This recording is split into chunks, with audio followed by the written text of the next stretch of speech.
उन्होंने आइन से गद्दारी की है और अपना आइनी फर्ज सिर्फ ये नहीं। बिस्मिल्लाहिर्रहमानिर्रहीम। अस्सलाम वालेकुम नाज़रीन कराम, पहले आप ये वीडियो देखिए फिर इस पर डिटेल में बात करते हैं। रिजर्व सीट थी, अब रिजर्व सीट का एक रेशो के मुताबिक कोटा होता है हर उस पार्टी का कि जिसके लोग वोट हासिल करते हैं। अब ये कहते हैं कि जी हमें तो नहीं दे रहे वो चले, लेकिन किसी आइन में कहीं किसी कानून में कहीं नहीं लिखा हुआ कि वो किसी और को ये दे सकते हैं।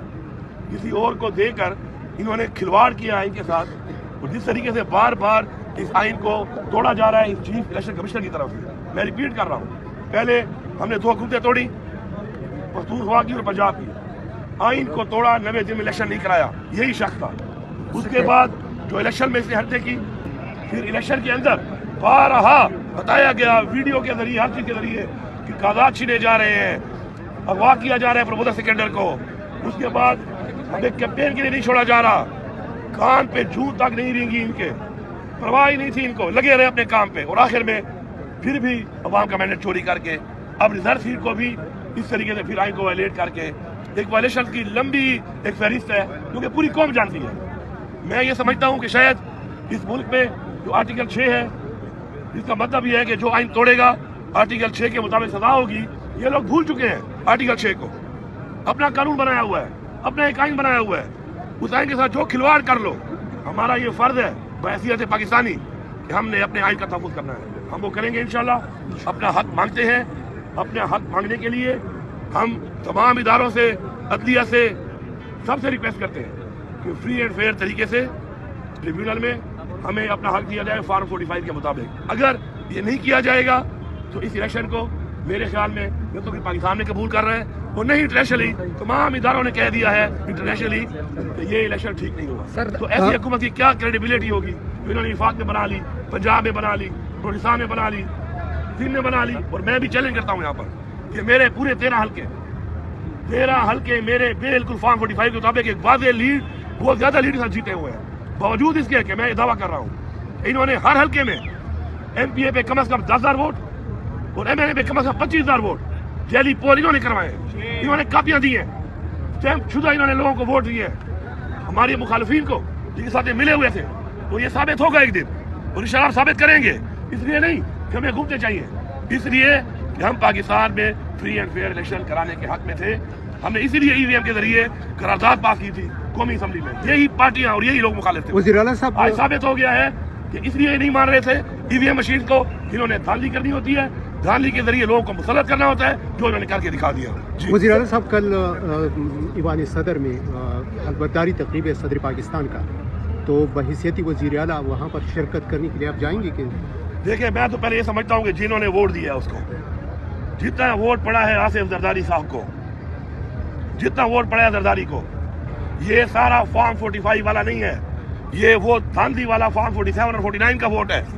तो मैं तो सदर मानता ही नहीं इस तरह उसको, तो मैं हलबतदारी में जाके क्या मतलब आइन की खिलाफवर्जी करूं?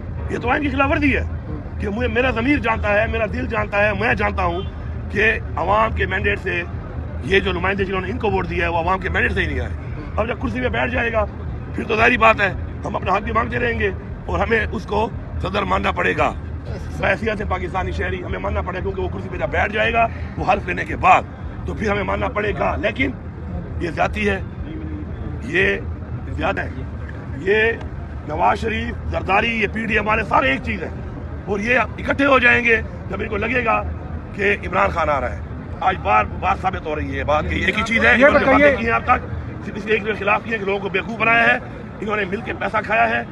अब ये सिर्फ और सिर्फ हुकूमत में इसलिए आ रहे हैं, इन्होंने कानूनसाजी करके अपने नैब के केस खत्म कराने हैं और लूटा हुआ पैसा। आप अगर कल को जरदारी साहब या प्राइम मिनिस्टर साहब की ज़ेर सदारत किसी इजलास में अगर शिरकत करते हैं तो क्या आप वहाँ एहतजाज भी रिकॉर्ड करवाएंगे या नहीं, सिंपली आप शिरकत करेंगे, सूबे को रिप्रेजेंट करेंगे? देखिए, मुझे जिम्मेदारी दी गई है, मेरा एक सूबा है, मेरे सूबे की आवाम है, मेरे हकूक है, उसके लिए जाहिर बात है मुझे जाना पड़ेगा, बैठना पड़ेगा, बात करनी पड़ेगी और मेरा हक मुझे मांगना पड़ेगा इस सूबे को चलाने के लिए, सूबे के लोगों के मसाइल हल करने के लिए, सूबे के हकूक के लिए। जाहिर बात है मिलूंगा भी, मैं बैठूंगा भी, लेकिन मैं एक बार फिर रिपीट कर रहा हूँ ये बात कि मैंडेट चोरी करने वाले लोगों को इस मुल्क पे मुसल्लत ना किया जाए। ये जुल्म पाकिस्तान की आवाम के साथ ना करें, ये जुल्म पाकिस्तान के साथ ना किया जाए, इसको रोका जाए। या तो फ्री एंड फेयर ट्रायल करें, ये एग्जैक्ट जो रिजल्ट है उसको ठीक करें, या फिर दोबारा इलेक्शन कराएं और फ्री एंड फेयर इलेक्शन करवाएं تاکہ جو عوام کا مینڈیٹ ہے اس کے مطابق حکومت بنے، تاکہ وہ کریڈیبل ہو پاکستان میں بھی اور دنیا میں بھی۔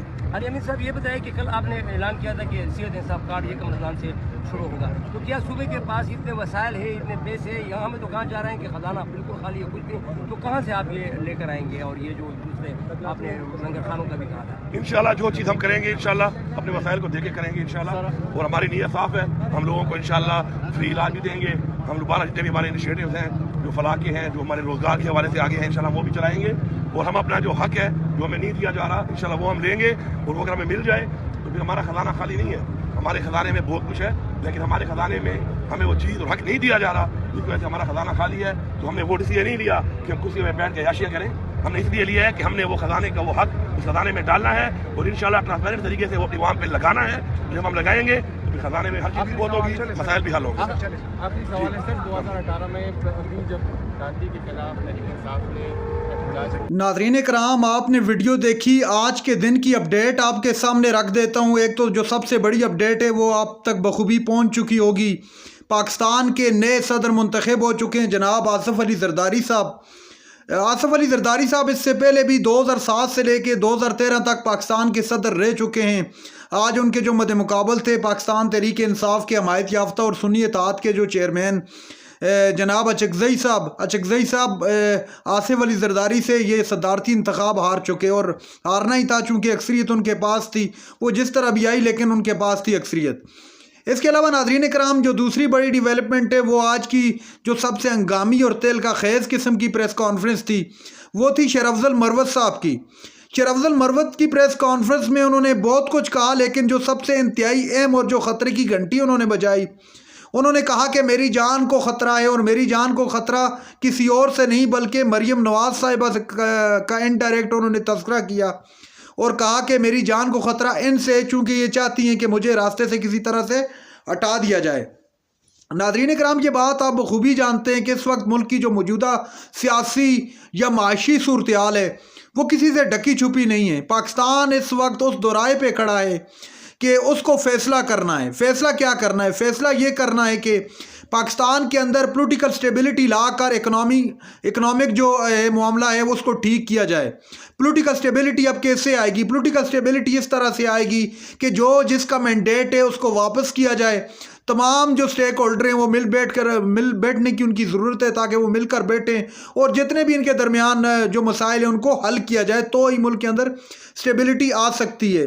اختر مینگل نے آج بڑی جذباتی تقریر کی، اس تقریر کے دوران انہوں نے کہا کہ ہمارے ملک کو اس وقت انقلاب کی ضرورت ہے نہ کہ انتخاب کی، لہٰذا ملک انقلاب کی جانب بڑھ رہا ہے۔ بہرحال یہ سب کے تاثرات تھے۔ ناظرین کرام یہ تھی آج کی ہماری ویڈیو، چینل پر جو نئے چینل کو سبسکرائب کر لیں۔ اگلی ویڈیو تک کے لیے اللہ حافظ۔